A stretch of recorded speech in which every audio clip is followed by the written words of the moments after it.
बच्चों, इसमें हम सामाजिक विज्ञान कक्षा 7 का अध्याय 1 हज़ारों वर्षों के दौरान हुए परिवर्तनों की पड़ताल को समझेंगे। तो बच्चों, इस चैप्टर को आइए हम स्टार्ट करते हैं, उस चैप्टर को समझ। अब इस अध्याय में हम सबसे पहले प्रमुख शब्दों को समझेंगे। इसका पहला शब्द है पांडुलिपि। पांडुलिपि किसी पत्थर या धातु पर कठोर सतह पर लिखा हुआ पांडुलिपि या हस्तलिखित कहलाता है। पांडुलिपि ऐसी अनेक भाषाओं में होती हैं जो हमें समझ नहीं आएगी, क्योंकि पांडुलिपि कई शताब्दियों पहले लिखी जाती है। इसको किसी धातु पर यानी लोहा, चांदी या अन्य किसी धातु पर या किसी पत्थर पर कठोर सतह पर लिखा जाता है। इसी को हस्तलिखित भी कहा जाता है। आपकी स्क्रीन पर जो दिया गया चित्र है, ये आपकी बुक का चित्र 2 है, जो अरबी और फ़ारसी भाषा में लिखा गया है, और इसको अरबी और फ़ारसी भाषा के जानकार ही समझ सकते हैं, वे पढ़ सकते हैं। हमारा दूसरा प्रमुख शब्द है संरक्षक। कोई प्रभावशाली धनी व्यक्ति जो किसी कलाकार, शिल्पकार, विद्वान, अभिजात जैसे किसी अन्य व्यक्ति को मदद या सहारा दे। कोई ऐसा प्रभावशाली धनी व्यक्ति जो विलुप्त हो रही कला को, शिल्पकार को बचा सके, जिससे आने वाली पीढ़ियां उसे देख सके। इसी का एक उदाहरण हमने आपके सामने प्रस्तुत किया है श्री अमिताभ बच्चन जी, जिन्होंने लाखों और करोड़ों विलुप्त हो रहे कलाकारों, शिल्पकारों के लिए अनेक योगदान दिया है और कार्यक्रम चलाए हैं। हमारा तीसरा प्रमुख शब्द है अभिलेखागार। ऐसे स्थान जहां दस्तावेजों और पांडुलिपियों को संग्रहित किया जाता है।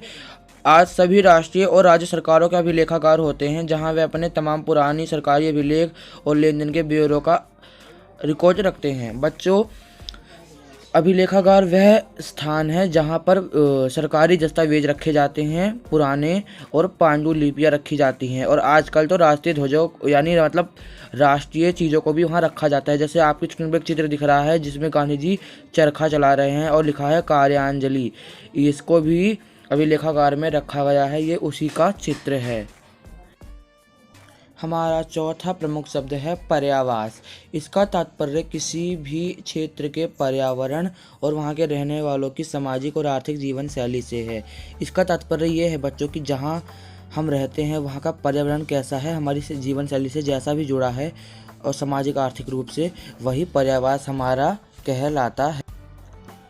प्रमुख शब्दों को चित्रों द्वारा समझाने का उद्देश्य ये था कि मैं चाहता था कि आप शब्दों को इतनी अच्छी तरह से समझ जाएं कि बाद में अध्याय को पढ़ते समय जब ये शब्द आएँ तो आपको इन शब्दों का अर्थ समझने में या इन शब्दों को पढ़ने में कोई तकलीफ या कोई बाधा ना। मानचित्रकार। जो व्यक्ति मानचित्र नक्शे बनाता है उसे मानचित्रकार कहते हैं।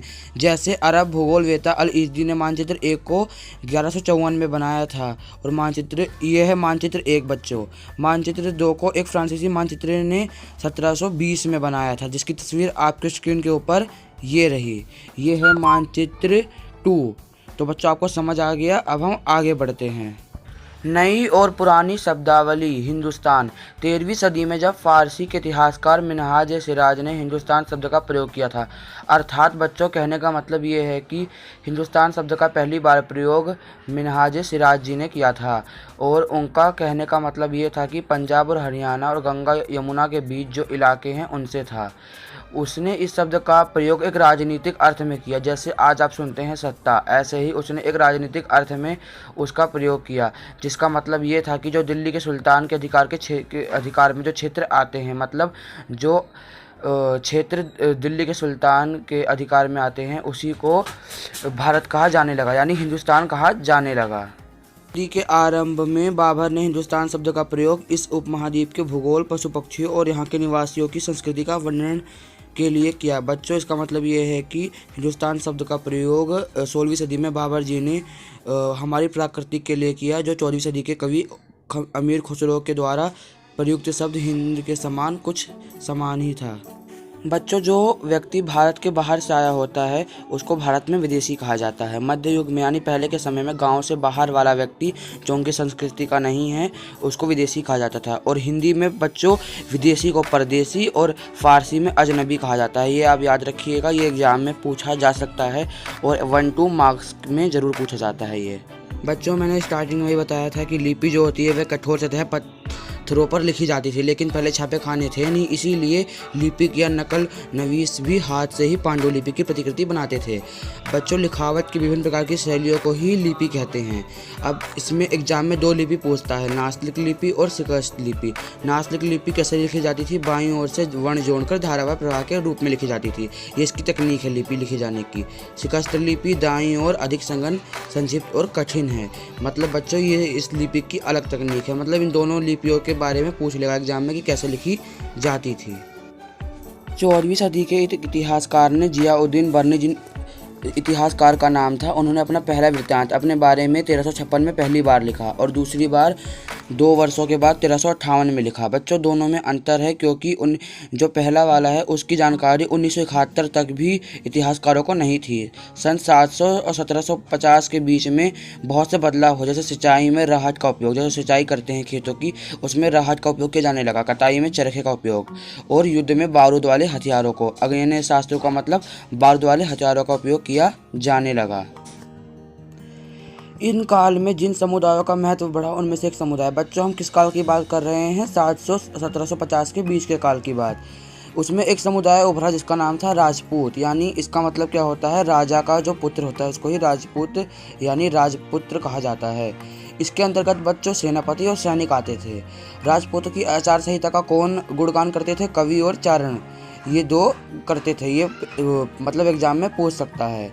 इस युग में राजनीतिक दृष्टि से महत्व हासिल करने के अलावा मराठा, सिख, जाट, अहोम और कायस्थ मुख्य लिपि और मुनियों का कार्य करने वाली जातीय समुदायों ने उठाया। मतलब इस युग में जो राजनीतिक थी यानी पॉलिटिक्स था, उसका लाभ किसने उठाया? मराठा, सिख, जाट और लिपियों मुनियों का कार्य करने वाले समूहों ने उठाया।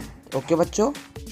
दिल्ली के सुल्तान गयासुद्दीन बलबन को की प्रशंसा में एक संस्कृत प्रसारित उनको एक विशाल साम्राज्य का शासक बताया गया, यानी उनको बहुत बड़े क्षेत्र का राजा बताया गया था। और उनका क्षेत्र पूर्व में बंगाल गोड़ से लेकर पश्चिम में अफगानिस्तान के गजनी यानी गज्जन तक फैला हुआ था, जिसमें पूरा दक्षिण भारत यानी द्रविड़ भी आ सकता था। मतलब जितना ये एरिया है पूर्व से पश्चिम का, उतना ही दक्षिण भारत का भी एरिया है या आ सकता है।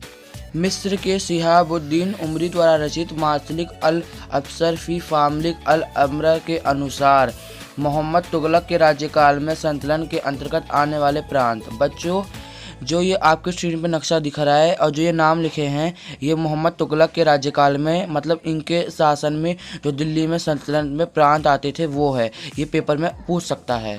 के हजारों वर्षों में बहुत से परिवर्तन आए और धर्म में भी परिवर्तन आए। हिंदू धर्म में परिवर्तन ये आया कि नए देवी देवताओं की पूजा होने लगी, राजाओं द्वारा मंदिरों का निर्माण कराया जाने लगा और संस्कृत के ज्ञान के कारण समाज में ब्राह्मणों को बहुत ऊंचा महत्व दिया जाने लगा, जिससे सत्ता भी बढ़ती गई और इनके नए नए संरक्षक बन गए, जिससे दबदबा इनका कायम हो गया पूरे समाज पर। समझे बच्चों? इस युग में एक और परिवर्तन हुआ, मतलब जो क्या नाम है, धर्म की परिभाषा बदल गई। अब इसमें कोई बिना पूजा किए भगवान को याद करके ही हम भगवान को पा सकते हैं। और कुरान शरीफ जो मुस्लिमों का धर्म ग्रंथ है वो भारत में 7वीं सदी में आया था और उसको व्यापारी और आप्रासीय लोग लाए थे। ओके बच्चों, मुसलमान के अपने धर्म में कुछ शिया और सुन्नी थे।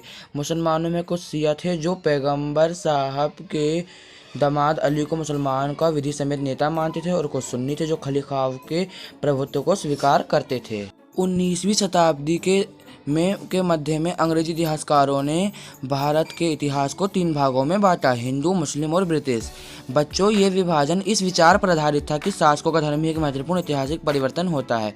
ये आपका लास्ट टॉपिक था, आपका चैप्टर हो गया खत्म। बच्चों, अगर आपको हमारा वीडियो अच्छा लगा हो तो लाइक कीजिए, कमेंट कीजिए और मर्जी हो तो शेयर कीजिए।